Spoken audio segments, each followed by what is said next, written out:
అరటి పువ్వు ఉసిలి ఎప్పుడైనా తిన్నారా అండి? మన ఆంధ్ర సైడ్ అయితే దీన్ని పాటోలి అంటారు. కానీ తమిళనాడు సైడ్ ఫేమస్ అనమాట ఇది. సేమ్ మనకి కైమా కర్రీ ఎలా అయితే ఉంటుందో ఇది వెజ్ కైమా అని మాత్రం చెప్పుకోవచ్చు. మంచిగా నెయ్యి వేసుకొని వేడివేడి అన్నంలో కలుపుకొని తింటే చాలా బాగుంటుంది. ప్రాసెస్ కొంచెం కష్టమే కానీ టేస్ట్ మాత్రం అద్దరిపోతుంది. సో ప్రాసెస్ చెప్పేస్తాను. అంతకన్నా ముందు హాయ్ అండి, నేను మీ Bhargavi. Welcome to my channel. ఈ ప్రాసెస్కి మెయిన్ ఇంగ్రీడియంట్ అరటి పువ్వు అండి. అరటి పువ్వుని ఇలా విడదీసుకోవాలి. ప్రజెంట్ మార్కెట్లో అయితే చాలా తక్కువకే దొరుకుతుందనే చెప్పుకోవచ్చు. 25 రూపీస్కి వచ్చేస్తుంది ఒక పువ్వు. సో రెక్కలన్నిటిని విడదీసేసి పువ్వు లోపలిది తీసేసి ఇలాగ ప్లేట్లోకి పెట్టేసుకోండి. సో తొనలుగా తీస్తూ ఉంటే మనకి పువ్వు వస్తూనే ఉంటుంది. సో చివరి వరకు అలా తీసుకుంటూ ఉండి ఆ చివరి పార్ట్ని కూడా చిన్న ముక్కలుగా కట్ చేసుకొని అయితే ఫ్రైలో వేసేసుకోవచ్చు. కింద మీద పడి ఈ ప్రాసెస్ మాత్రం చేయండి. కొంచెం కష్టమైనా సరే తప్పదు.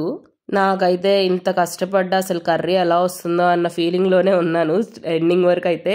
కానీ టేస్ట్ మాత్రం అదిరిపోయింది. మీకు కూడా చూపించేస్తాను. రెసిపీ మాత్రం ఖచ్చితంగా ట్రై చేయండి. సో ఇలా అన్నీ విడదీసేసుకొని ఒక ప్లేట్లోకి వేసేసుకున్న తర్వాత ఇప్పుడు ఒక్కొక్క పువ్వు తీసుకొని దాన్ని క్లీన్ చేసుకోవాలి. ఇలా పువ్వు విడదీసంగానే పైకి నిలబడి ఒకటి కనిపిస్తుంది చూసావా, పిస్టల్ లాగా, అది మాత్రం పీకేయాలి. అది పీకేసిన తర్వాత ఆ పక్కనే ఒక చిన్న రెక్కలా ఉంటుంది చూడండి, ఆ వైట్ కలర్లో, అది కూడా పీకేయాలి. ఈ రెండు మాత్రం వేయకూడదు కర్రీలో. ఈ రెండు వేస్తే ఏంటంటే కర్రీ అంతా బాగా వగరగా అనిపిస్తుందంట. సో అందుకనే తీసేయాలి. యాక్చువల్గా ఈ వైట్ కలర్ రెక్కలు ఉన్నాయి చూసారా, ఆ రెక్కల్ని మనం ఫ్రైలా చేసుకొని పప్పుచారులో కానీ దేంట్లోనే నంచుకొని తింటే ఇంకా చాలా బాగుంటుందంట. బట్ నాకు తెలియలేదు, తర్వాత చెప్పారు మా అత్తమ్మ. అందుకని నేనైతే చెత్తలో పారేశాను. ఈసారి ఆ రెక్కలతో కూడా నేను ఏదో ఒకటి రెసిపీ చేసి మీకైతే చూపిస్తాను తప్పకుండా.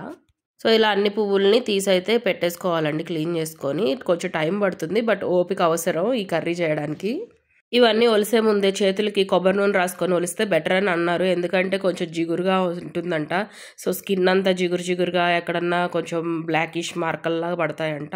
నేనైతే అప్లై చేసుకోలేదు, అలాగే చేసేసాను. సో మీరు కనుక చేసేటట్టయితే అప్లై చేసుకోండి. సో ఇలా అయితే సపరేట్ చేసేసానండి. నాకు ఆల్మోస్ట్ ఒక ½ అన్ అవర్ పట్టింది ఇది చేయడానికి. తర్వాత నీళ్ళు తీసుకున్న దాంట్లో ఉప్పు పసుపు వేసి ఇలా పువ్వులన్నిటిని చిన్న ముక్కలుగా కట్ చేసేసుకోండి. కట్ చేసిన వెంటనే నీళ్ళల్లో వేసేసుకోవాలన్నమాట. ఎందుకంటే కట్ చేసిన వెంటనే ఈ బ్లాకిష్ అయిపోతాయంట. సో వాటర్లో వేసేసుకొని 2-3 టైమ్స్ బాగా కడిగేసి పక్కన పెట్టేసుకోండి. ఈ పువ్వు ఒలుసుకొని కట్ చేసే ముందే మనం ఒక 4 స్పూన్లు కందిపప్పు, ఒక 4 స్పూన్లు పచ్చెనగపప్పు, ఇంకా ఒక 2 స్పూన్లు వరకు ఎర్రపప్పు ఉంటుంది చూసారా, దాన్ని వాటర్లో వేసి నానబెట్టేసేయండి. ఒక గంట పాటు నానబెడితే చాలు. దాంట్లోనే ఎండుమిరపకాయలు కూడా 4 నుంచి 5 వరకు కారానికి సరిపడా నానబెట్టేసిన తర్వాత గంట పోయిన తర్వాత కొంచెం పలుకులుగానే మిక్సీ పట్టేసుకోండి. తర్వాత ఫ్రైకి సరిపడా మందపాటి గిన్నె కానీ లేదంటే నాన్ స్టిక్ కానీ తీసుకొని పప్పు నూనె వేసుకోండి. పప్పు నూనె వేసుకుంటే టేస్ట్ చాలా బాగుంటుంది. దాంట్లోనే ఒక స్పూన్ వరకు ఆవాలు, కొంచెం జీలకర్ర వేసుకొని కరివేపాకు వేసి ఇంగువ వేయటం మర్చిపోవద్దు. వేసిన తర్వాత మనం ముందుగానే మిక్సీ చేసాం చూసారా శనగపప్పుది, ఆ మిశ్రమాన్ని కూడా ప్యాన్లోకి వేసేసి తగినంత ఉప్పు వేసుకోండి. నేనైతే కల్లుప్పే వాడుతున్నాను. కల్లుప్పు ఒక స్పూన్ వరకు వేసుకున్నాను. తర్వాత కొంచెం పసుపు వేసుకోండి. వేసుకున్న తర్వాత బాగా నూనెలో వేగాలన్నమాట ఈ మిశ్రమం. ఎంత వేగాలనంటే అది వేగి నూనె అంతా బయటకు వచ్చేయాలి. ఇది కొంచెం టైం టేకింగ్ ప్రాసెసే అండి. అలా దగ్గరుండి సిమ్లోనే కలుపుతూ ఉండాలి. ఫస్ట్ అయితే ఇలా ముద్దలుగా అయిపోతుంది. సో టెన్షన్ అయితే పడద్దు. నేనైతే టెన్షన్ పడ్డాను, ఏంటి ఇలా వస్తుంది అని చెప్పి. బట్ టెన్షన్ ఏమొద్దు, అలా ముద్దలుగానే ఉంటుంది. ఆ తర్వాత కొంచెం ఒక చిన్న గ్లాసుడు వాటర్ అయితే పోయండి. వాటర్ పోసి ఇంకా అలా కదుపుతూనే ఉండండి. ఎలా అంటే ఈ ముద్దలంతా పేస్ట్ లాగా అయిపోతుంది. సో అలా కలిపి అయితే ఒక 5 to 10 minutes వరకు సిమ్లోనే ఉడకనివ్వండి. సాల్ట్ చూసుకోండి. ఇప్పుడే సాల్ట్ మీకు కొంచెం పడుతుంది అని అనుకుంటే ఇంకొంచెం యాడ్ చేసుకోవచ్చు. ఒక 5 to 10 minutes తర్వాత మూత తీసి చూస్తే మొత్తం పేస్ట్గా కనిపించింది. నాకైతే టెన్షన్ వచ్చింది, ఇదేంటి ఇలా ఉంది అని చెప్పి. ఆ తర్వాత నెమ్మదిగా గంటి పెట్టి కదుపుతూ ఉన్నాను. ఇంకొంచెం నూనె యాడ్ చేసుకున్నాను, అది మాత్రం నేను వీడియో తీయటం మర్చిపోయానండి. సో నూనె అయితే యాడ్ చేసుకొని కొంచెం వేపేసిన తర్వాత ఇలా సర్కిల్ చేసేసాను. ఈ మధ్యలో నూనె వేసి అరటి పువ్వు వేపాలండి. లేదు అని అంటే మీరు సపరేట్గా వేపి దీంట్లో కూడా కలుపుకోవచ్చు. సో నేను ఒకటే ప్యాన్లో అయిపోతుంది కదా అని చెప్పి దీంట్లోనే నూనె వేసేసి ఒక 2 స్పూన్లు వరకు అరటి పువ్వు ఉంటుంది కదండి, అరటి పువ్వును కూడా నెమ్మదిగా వేసేసాను. చూసారా కొంచెం బ్లాకిష్ వచ్చేసింది అప్పటికి.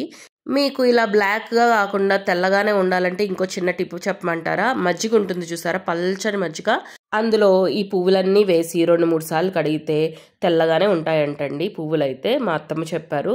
సో ఈ టిప్ అయితే గుర్తుపెట్టుకోండి. తర్వాత పువ్వులన్నీ ఆయిల్లో వేగిన తర్వాత కొంచెమే వాటర్ వేసి మూత పెట్టి సిమ్లోనే ఇంకో 5 to 10 minutes పాటు మగ్గబెట్టేయండి. లేతని పువ్వులు కదండి, ఈజీగా మగ్గిపోతాయి. తర్వాత ధనియాల పొడి 1 స్పూన్ వరకు, 1/2 స్పూన్ వరకు జీలకర్ర పొడి వేసి ఫుల్గా మిక్స్ చేసేసి కింద నుంచి పై వరకు కలుపుతూనే ఉండాలండి.